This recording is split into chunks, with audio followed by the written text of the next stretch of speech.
Good morning, everyone. It seems that we're still slowly coming into the call, but I think we'll just get started very slowly here. So thank you for joining this webinar that we've very humbly called the Securing the Success of Innovations. I hope everyone hears me well, otherwise speak up. My name is Jesper. I'm an associate director at IPSOS, and I'll be diving into the jobs to be done paradigm today to try and tell you a bit about, of course, what it is, specifically work with innovations, and more broadly, when we work with product testing and the launch of products and services. So let me get started with a brief agenda. So I'd like to just a brief mention of something that none of us have been able to avoid. So the world, I mean, the world is always changing. It's always what we try to initiate. Every pitch we do, we tell each other that the world is really changing and it's faster than ever. But I think just this once, I think it's actually true that a lot of stuff is going on that is in fact changing a lot around us. What with the quarantine and the COVID-19 and everything else, a lot of stuff is happening. And it's very interesting to just spend a brief moment to talk about research that we've done and how that plays into this whole notion of innovating a changing world and how we can get closer which we innovate, the needs of the customer. Then once we've done that, we will dig into something about innovation. I've termed it the innovator's dilemma, which is very well known, but I'll try to explain to you what is this whole jobs to be done notion and why do we need it? That feeds into the next point. So digging more specifically into jobs to be done, why do we have it? Then finally giving you a sense of how we execute. So how would we actually go about using this methodology and what would it provide for us? How can we use it to get more information, to be better positioned to do good innovations, to do successful innovation? And then I've allocated some ample time for Q&A towards the end. Please, if you have any questions during the call, type them into the comment box and I'll look at them as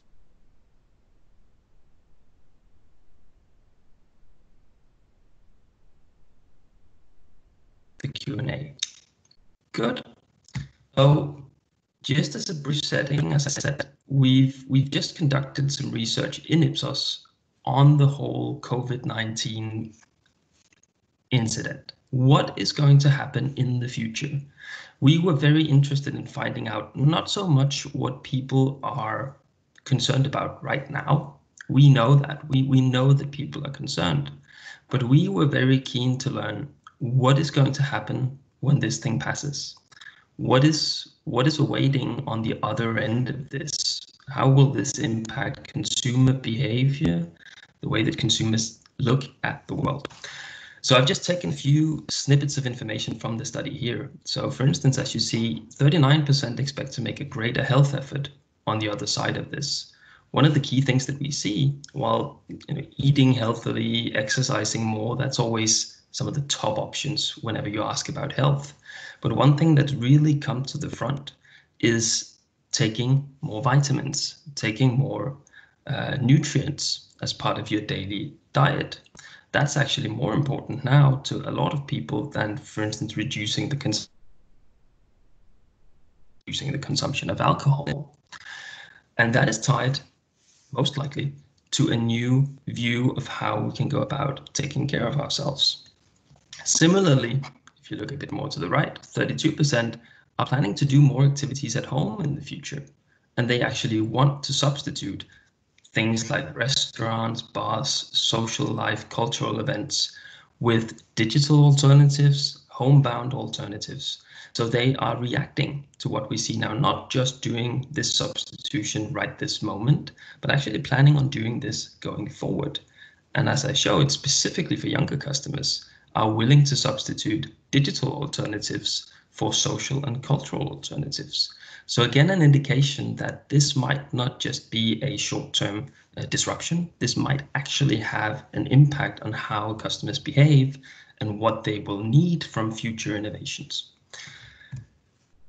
There's a lot of other examples here. I won't go through all of them, you can see, but some of the ones that stick out are, for instance, here, some of the customers that we interview have a changing risk profile. They want to invest less in risky assets. They want to save more. They will pay more for insurance. So they have a different outlook on how they're going to go about conducting their everyday lives. And they also want to change their consumption habits. So the consumer trends, if you look at the middle, even though people are already very focused on buying organic, buying natural, eating less meat, many of these trends are being accelerated now because they mesh with some of the experiences that a lot of people have during COVID-19, that we need to think about in new ways how we can take care of ourselves. And again, this is an indication of how we open up new avenues for innovations, new needs that we need to understand. So this is just a way of setting the stage for what we're going to talk about. So specifically, what's the idea for today? Well, very simply, what's wrong? To put everything a bit on edge here, innovation success rates can be very, very low. Years ago indicates that as much as 75% of innovations fail in one way or another. So there's something there that we should and could work with. So what is it we need to do? Well, from a jobs to be done perspective, we need to perhaps not focus too much on customer profiles and on correlations in data. And we need to focus more on what the customer is actually trying to achieve. That is the main tenet of this jobs to be done paradigm. So if you look there, what's effective? Well, the effective thing is identifying which jobs or needs that are currently being poorly performed, where customers either find something to be very important but not very well served in the market, or very difficult, but they don't have the tools available to deal with the job. So that is the main, quite simple emphasis of jobs to be done. So if we just take a brief example to illustrate this, I've taken a picture of Clayton Christensen here. He's one of the founders of this jobs to be done paradigm. He's 64 years old. He's 6 feet 8 inches tall. His shoe size is 16. He and his wife have sent all their children off to college, and he drives a Honda minivan to work. So this is a very nice profile. It's a very nice persona. And he has a lot of other characteristics as well. But it's not the characteristics that cause him to go out and buy the New York Times. They don't explain why he does it. It may be a way for us to understand what segments, which kinds of customers are more likely to buy a newspaper, but it doesn't tell us why they do it. And that's the point, is we don't get any real sense of why a customer conducts a behavior, why they conduct a purchase, from looking at these characteristics. For that, we need to understand what job they're trying to address. So that's what I'm going to walk you through today. So just a bit of background. As I said before, this innovation conundrum, as it's been termed, is that a lot of global executives and effectively everyone in companies today think that innovation is very important. Whenever you find a strategy being formulated, one of the first lines in it will be, we need to innovate more, and by the way, failure is not an option. We need to be more innovative, we need to move faster. But also when we survey companies, a lot of them are dissatisfied with their current innovation performance. They don't get the bang for the buck that they were looking for. And when we look at consumers, as I said before, they're quite underwhelmed with a lot of the innovations that come out. Some of them really hit home, some of them really create value, but a lot of them do not. They don't really mesh with the needs. They don't really distinguish themselves from what was already in the market. There was already something there that was servicing the need perfectly fine. And it all comes back to this sense of where do we get the insights and the knowledge that we need to do proper, good, solid innovation. So this quote from Henry Ford is often pulled out, that if he had asked people what they wanted, they would have told him they wanted faster horses. Of course, that's not what he ended up innovating, but that would be what he had gotten from a consumer survey at the time. Similarly, if we look at Theodore Levitt, he says that people actually don't want to buy a 1/4-inch drill. They don't care about a 1/4-inch drill. What they want is to be able to make a 1/4-inch hole in the wall because they have a need for that. So it's this sense of switching from a product focus to see, well, who wants to buy my 1/4-inch drill, to looking at what is the need that is being serviced? What is it we want to accomplish, or what is it the customer wants to be able to accomplish, and how best to go about that. So that moves us from what I've termed perspective, where innovation is some inside-out thing that happens. We get a brilliant idea and we develop it, and we can't ask the customer because they don't know what innovations might come ahead. So we have to invent something. Moving more towards an insight perspective, that it's actually not rocket science. The thing here would be that people seek high-speed travel, and horses are not a good enough technology to achieve that. And so now we're looking at a need that is not serviced, high-speed travel, and then we can start thinking about how to innovate to address that need. So it's a change from a product focus to a needs focus. So why do we struggle with this typically? Why do some companies struggle with this? Well, one of the main reasons is that innovation typically occurs within category boundaries. And what do I mean when I say category boundaries? Well, in a lot of settings, as economists, as managers, as innovators, as product testers, whatever we are typically trained to think in categories, trained to think in product categories, we're trained to think in markets. And so we tend to look at our products as being within a certain category. This is an MP3 player, for instance. This is a music device. This is whatnot. So we look at it in that way, and we innovate on the basis of that understanding. So we look within the category.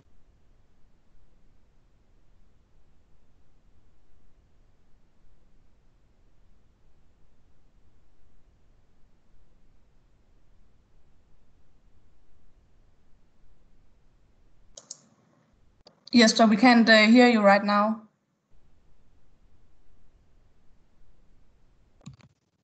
Can you hear me now? Yes. Yes, we can. Oh, sorry for that. Hope you didn't miss too much.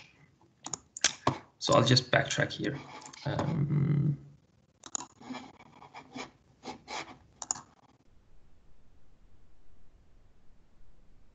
So as I said, that's innovation occurring within the category boundaries. So can you hear me again? Sorry, just want to make sure. Yes. Good.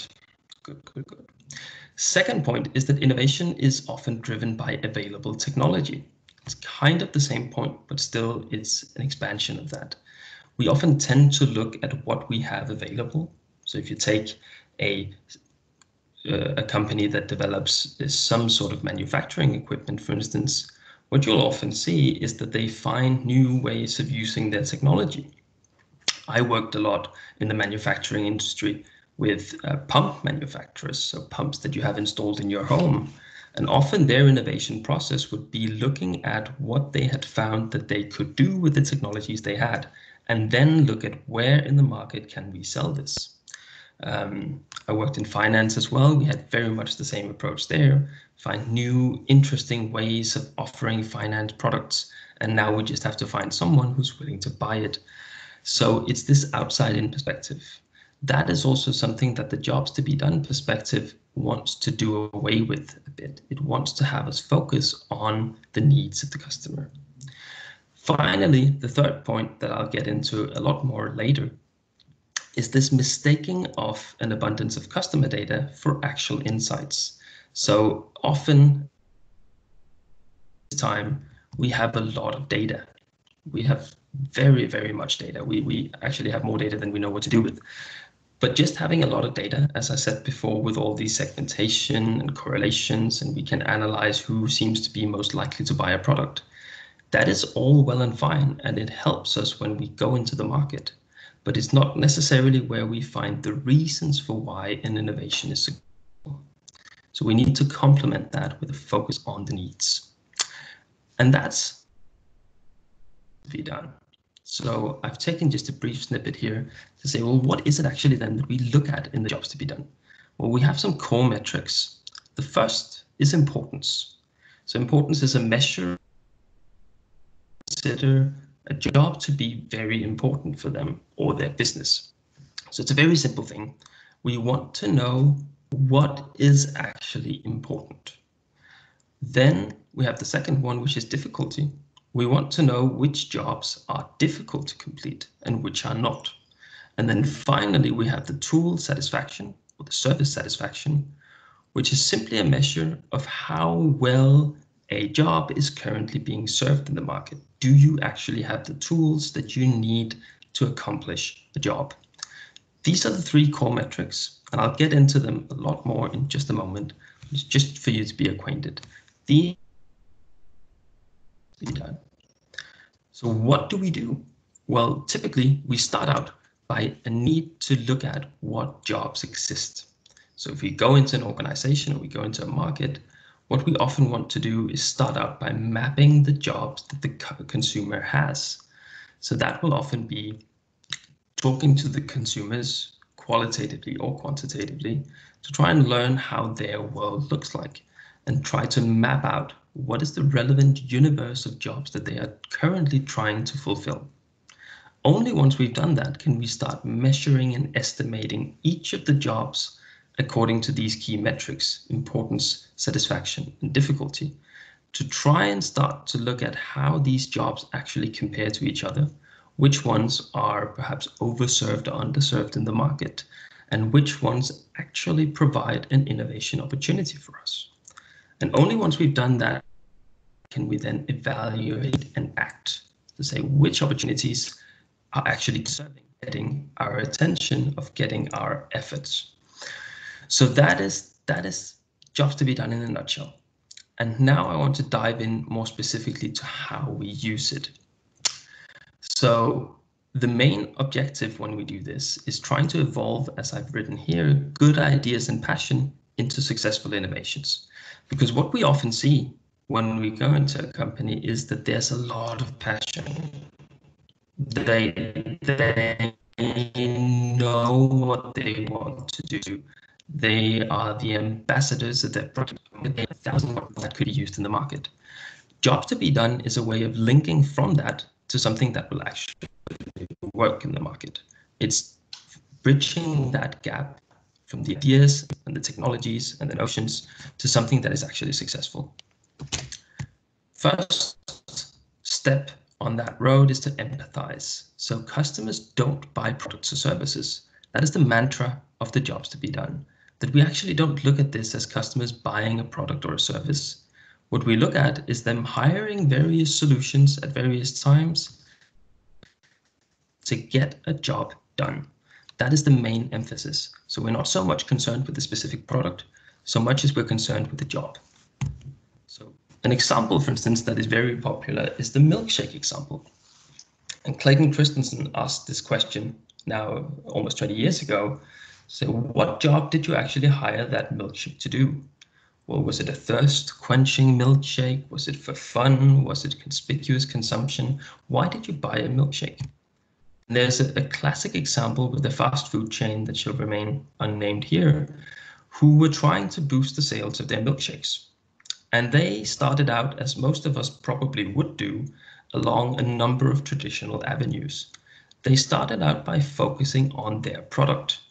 They looked at what they currently had. They said, well, how can we improve this thing? We can add more flavors. We can add more toppings. We can change the recipe to make it creamier than other fast food chains' milk. But they didn't really see any significant results. Then they did what most of us would do next. They went to the market and they asked the customer, what would it take for you to buy more milkshakes? What are we supposed to do with this? They paneled consumers and asked them how the milkshake could be improved. They got some feedback and then they changed that, but they still didn't really get anywhere. Then they went to the third stable, which is segmentation. They thought, well, maybe we're simply talking to the wrong people here. Maybe we're targeting this thing wrong. So they reprofiled their target audience and then calibrated their offering to match the new segment. So they had to change the way they looked at it. They rephrased the question from what is wrong with the product? How can we make the product better? to looking at what job the customers were actually trying to solve with this thing.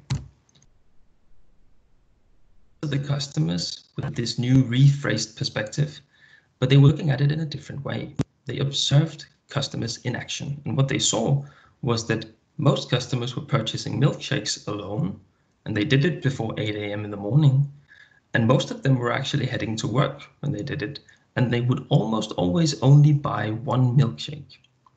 And so they found that to be a bit strange, and so they interviewed customers again, but this time they didn't ask what was wrong with the product. They asked why they were doing this. Why are you buying milkshakes now and in this way? What are you going to do with it? And so they found that it was not so much for the taste or the texture. It was because they needed something to alleviate the boredom when going to work. If they were going to sit in traffic for half an hour, they wanted a snack, but that's quite difficult to do with a donut or a banana or something that gets messy if you have to have it in one hand. And the milkshake was seen as something that was actually quite handy. So it was not the taste or the texture that was the problem. It was the usability that was actually the competitive advantage. And that allowed the company to rethink how they were going to push this. So instead of trying to tamper with the recipe or the looks and the packs, they started offering this as a takeaway thing. They made it easier for customers to bring this into their morning commute. And in fact, that helped the sales. So what they found here was that the classic perspective of looking at what's wrong with the product, how can we make the product itself better, was not as efficient as looking at how can we make sure that the product matches the need and that that link is as strong as it can be. Good. Now, if we want to look a bit more at how we then execute this in IPSOS, but also in your companies, for instance, we need to start here to say, well, we have jobs to be done and we have some experience insights. And that is actually what we can use to try and build a holistic strategy. So what I've talked a lot about up till now is this point about understanding how to provide better experiences across all touch points. To say, well, we need to understand not just what's good or bad about our product, but we need to understand what kind of experiences that we're servicing. That will help us understand how we can develop new concepts, how we can deep dive into the experiences and develop products for that. But it's only when we have that sense of what needs are we actually servicing that we can start building a better portfolio. And that's the point that I'm making in the upper left-hand corner, that if we focus on the key jobs and how they relate to our brand portfolio or our product portfolio, then we suddenly have a metric. We suddenly have something tangible to help us prioritize what we want to develop, because we know what we're addressing. So if we look a bit more specifically at how we do this, the first step will almost always be trying to understand the needs from a consumer perspective by mapping the jobs. I mentioned this a bit earlier, but now I'll get into a bit more detail. So this is often a qualitative exercise. It doesn't need to be, but it's a very useful way of approaching your consumer base to say, well, we actually want to learn what you view as the main jobs that we are helping you solve. So it's flipping the relationship on its head. And it's very often iterative process, because imagine that a company came to you and asked you, what jobs are we helping you solve? You could probably mention one or two off the top of your head, but actually what we often find is that when we iterate on this, we suddenly get a much more nuanced landscape of jobs that we are actually helping to solve.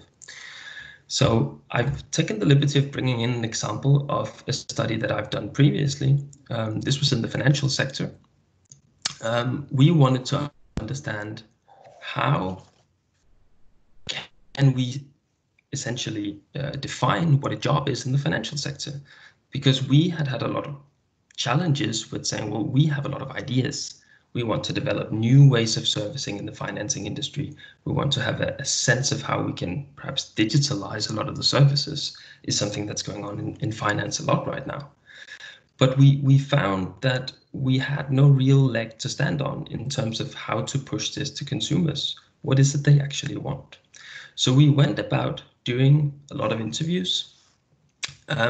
We did 15 interviews in Denmark and Finland, 10 interviews in Norway and Sweden, but we did it in an iterative manner. So first we did 15 interviews, and we used that to talk to customers and ask them to simply map everything they could think of in relation to financial and business management in the company. So what kind of jobs are we helping you solve?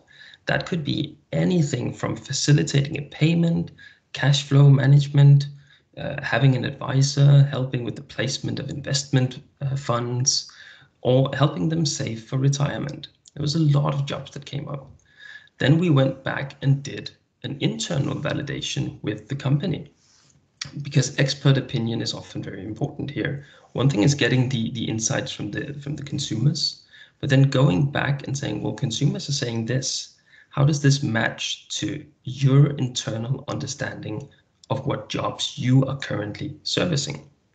And only once you have that match, you then go back into the market and use that to do a much more detailed deep dive into individual jobs, to say, well, okay, but think about this particular job. Think about saving for retirement. Do you actually think that we are helping you with that? Or is that something that is completely outside of the financial sector in your eyes as a customer? What that helped us see was that there's a big difference between what customers see that a bank can do for them and what they perhaps have moved to other competitors. Because one of the key findings from this first phase was that, well, apparently the monopoly has gone. Apparently just offering financial services is no longer only the role of finance companies. A lot of consumers, because they didn't find that the job that they needed to have serviced was being serviced well by the bank, they had found other solutions. They had gone to private offerings, they had gone to accountants, they had gone all sorts of places to get the solutions for the jobs that they needed. So this was a wake-up call that, okay, since we don't have a sense of the jobs that we are apparently servicing, we might be missing some opportunities here that we don't see as part of our territory. And using that, we then went through a couple of iterations and ended up actually identifying 33 jobs that are important to customers in the everyday operation of their business. That was the basis of this. This took some time, but then suddenly we had a validated map of what do consumers actually expect of us. Once we had done that, we then moved into the analysis part that I've already teased a bit in the beginning of this presentation. So what we want to do here is try to connect consumer needs with technological solutions. Technological solutions here mainly being the products or the services that you're offering. So this often becomes more of a quantitative exercise. It's often some form of survey metric that we use. It can be complemented by a lot of other elements, price elements, conjoint elements, segmentation elements, and it's often quite broad in the way we go about it, because we have to cover not only the jobs that we are specifically interested in, but we often have to cover more jobs to get a sense of how the consumer views our company.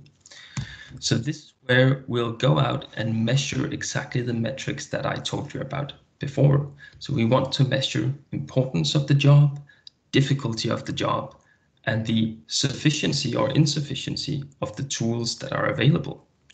So we ask consumers to do this for every job that we found, all 33 jobs. Of course, typically we can't ask everyone to go through 33 jobs, but we try to have them answer as many as possible to get a sense of how they are distributed. To do this, we use what's called an assessment score, if you look at the right side, which is an algorithm or a calculation that is the basis of jobs to be done, which is not just looking at the gap between importance and satisfaction. For instance, saying, here's something that's very important, but customers are very dissatisfied. No, we use an algorithm or a calculation that emphasizes importance. It actually weighs importance with a factor of 2 compared to satisfaction, simply because what is most important for us at this stage is to try and learn what is important in the eyes of the consumers, because that is often where we can get some value, where we can create some value. So this assessment score that we calculate will always be between 1 and 20. And having a rating above 10 is typically a good opportunity to go for. But doing this gives us suddenly a tangible metric for each job to say how much opportunity is actually there. What we then do is we start plotting this. We do multiple iterations of what's called gap analysis. We look at the gap between importance and difficulty, importance and satisfaction, and we end up with something like this. So this might look a bit daunting at first glance, but what it actually is an example of all of those jobs that I mentioned being plotted according to their importance and the current satisfaction. So what we see is that there's quite a good spread, and quite a lot of jobs are located in the leftmost corner, the overserved part, where satisfaction is quite high, but the importance is also quite low. So it's not a massively important job, and what we have now actually works fine. So that is not where we want to be. As we move towards the right, things become more important. So that is more and more interesting for us. And we want to move towards the part of underserved jobs, where it's highly important, but not very satisfied, or the tools currently available are not very useful. And now this can seem as a simple exercise, but I can tell you when we did this in the project that I mentioned before, we had quite some surprises coming. Because a lot of the strategies that we had put forward of focusing on investments and focusing on giving good advisory, those were not necessarily the ones that were the most opportune places for innovation. Actually, what we found was that one of the key elements that was completely missing was helping small entrepreneurs secure their pensions. It seemed, when we talked about it internally, not as a very big thing, not as a very important thing, but in the eyes of the consumer, that was massively important and massively underserved. So suddenly this graphical analysis helps us identify what we thought were perhaps small opportunities or overserved opportunities and see where we can dig in. So of course, that's the main takeaway, that if it's a higher importance and lower satisfaction, well, then there's an opportunity for value creation. But on the flip side of that, if we go to the overserved, lower importance, higher satisfaction area, that might actually be a target for cost reduction, because that might be the red ocean that you don't want to continue competing in. Because if it's overserved and not viewed as very important, then it's a waste of money to try and fight the good fight in that area. That of course depends on what kind of opportunities and jobs we're talking about, but that, at least in a previous project, helped us identify opportunities for cost reduction. So it goes both ways. And then finally, once we've identified the opportunities or the jobs that actually hold potential, that is when we can start supporting with additional innovation testing to really say, okay, but then how do we design the offering? Who should we target? How should we price it? All of that we know as innovation testing. But we have to be careful.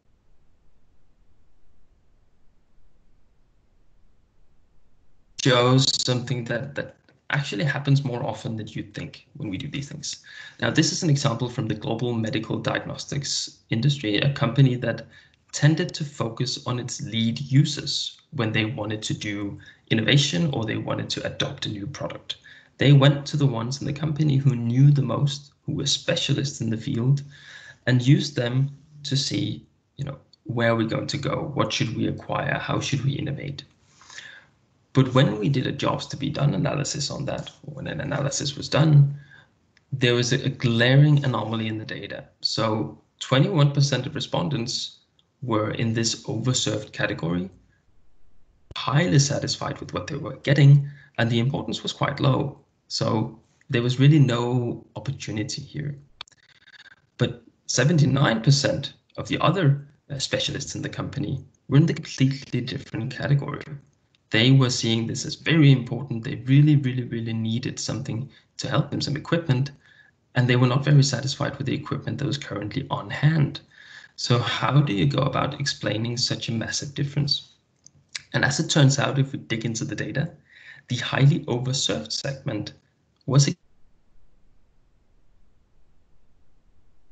being overserved was that they had learned enough that they could do accurate diagnosis on their own without equipment. So they had developed beyond this equipment that we were trying to analyze to say, well, it's actually not important anymore. And I'm highly satisfied because I really don't need any equipment. So this is to show you that while jobs to be done often tries to do away with segmentation and analysis of your customer, it's still massively important. Because if you don't understand your consumer base or the ones that you're testing on, you'll end up with results like this. You still need to understand who you are estimating jobs for, because they can have a very different perspective on how the jobs are currently being served and what is important. And that, of course, leads us to a decision matrix when we do these kinds of analysis. We say, well, then what? Then what do we do? Well, if we find something that is better performing and more expensive, then that will typically appeal to only the underserved customers, the ones who have some unmet needs. For instance, in the previous example, the specialists that found that the equipment was lacking and they couldn't do their job properly. Well, they will be willing to pay more for a better performing product. But if we have something that is, of course, better performing and less expensive, that appeals to all. But in fact, if we have a worse performing product that is less expensive, that is typically something we can push to the overserved customers because they have no unmet needs, and it's also the ones that typically have a lower importance. So they would want to go for less expensive options. And finally, worse performing, more expensive products are difficult to sell. They will only sell to the ones that are, have no other options, of course.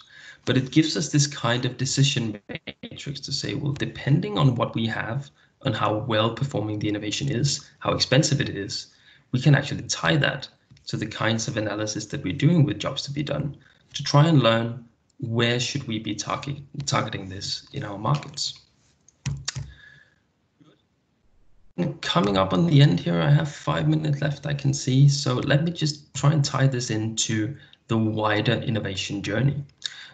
So I've taken this from our IPSOS material, that this is essentially a way of looking at the innovation journey, everything from advisory, leveraging our intelligence and the questions and what we know, all the way up to something like pack evaluation, and with things like product testing and forecasting and screening in the middle. So really the development of ideas and making sure that they hit home, that they are relevant, that they can actually be sold. And jobs to be done slots quite nicely in with this, because jobs to be done is a way of expanding upon some of these things to try and not only look at the product and the innovation, but also get the other side of the coin to say, well, we have some innovation potentials, but how do we make sure that they tie to relevant jobs in the market and that we understand for whom these jobs are most important and how we should address them.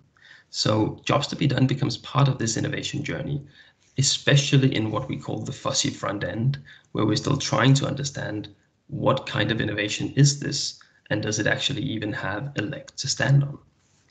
And it gives us a lot of information that we can then use when we move into the later stages of product testing and pack evaluation. Good. And that is essentially what I will be leaving you with here. So just final notion that, in these challenging times, I mentioned this at the beginning, but I'll just reiterate that jobs to be done is actually quite an important metric, especially in times such as these, because when we see that innovation has to occur in times where everything is up in the air, one of the things that we can tangibly look at are the needs that consumers are still feeling, that these needs might be changing, but if we know them and we know the jobs that they are trying to solve, for instance, by wanting to buy more nutrients and vitamins, looking at that, well, then we have to sell more nutrients, but maybe it's actually indicative of something else. Maybe it's a broader job that they're trying to resolve. Perhaps it's inoculating themselves from similar diseases in the future, which would open the job up to other ways of addressing it as well. Nutrients is one path, training and exercise is another. and various other things might also help alleviate the job and alleviate the fear. So taking a jobs perspective might actually be even more important in times such as these.